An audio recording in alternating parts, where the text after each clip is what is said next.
അതുപോലെ അങ്ങ് ചെയ്യുക. പിന്നെ നിങ്ങളുടെ ജിമെയിൽ കൈവിട്ട് പോകില്ല. ഫസ്റ്റ് സ്റ്റെപ്പ് തന്നെ ഇതാണ്ട് എങ്ങനെയാണ് നമ്മളെല്ലാവരും പ്ലേ സ്റ്റോർ കയറിയാണ് ഏറ്റവും കൂടുതൽ ജിമെയിൽ ക്രിയേറ്റ് ചെയ്യുന്നത്. അതിൽ ക്രിയേറ്റ് ഇതാണ്ടോ, ക്രിയേറ്റ് എടുത്തു കഴിഞ്ഞാൽ ഇവിടെ കാണിക്കുന്നുണ്ടോ, ഇതിൽ ഫസ്റ്റ് നമുക്ക് നമ്മുടെ ഫോർ മൈ പേഴ്സണൽ ഓക്കെ ആണോ, അത് ക്ലിക്ക് ചെയ്യുന്നു. അത് കഴിഞ്ഞ് ഇവിടെ ഫുൾ നെയിം, ഇതിൽ നെയിം നിങ്ങൾക്ക് ഇഷ്ടമുള്ള നെയിം കൊടുക്കാം. നിങ്ങളുടെ കറക്റ്റ് തന്നെ വേണമെന്നുണ്ടെങ്കിൽ നിങ്ങളുടെ കറക്റ്റ് നെയിം അടിക്കുക. ഞാനിവിടെ ജസ്റ്റ് ക്രിയേറ്റ് ചെയ്യാൻ വേണ്ടിയിട്ട് ഒരു പേര് കൊടുക്കുന്നുണ്ട്. അതുപോലെ സർനെയിമിൽ ഇനിഷ്യലും കൊടുത്തിട്ടുണ്ട്.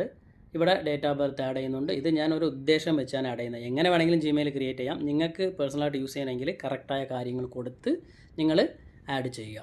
ഇപ്പോൾ ഞാനൊരു ക്രിയേറ്റ് ചെയ്യുന്നതുകൊണ്ട് ഞാൻ ജസ്റ്റ് ഒന്ന് നിങ്ങൾക്ക് കാണിക്കാൻ വേണ്ടി ക്രിയേറ്റ് ചെയ്യുന്നതുകൊണ്ട് കൊടുക്കുകയാണ്. ഇതിൽ ഫീമെയിൽ മെയിൽ നിങ്ങൾ സെലക്ട് ചെയ്യുക. അത് കറക്റ്റായിട്ട് തന്നെ സെലക്ട് ചെയ്ത് കൊടുക്കുക.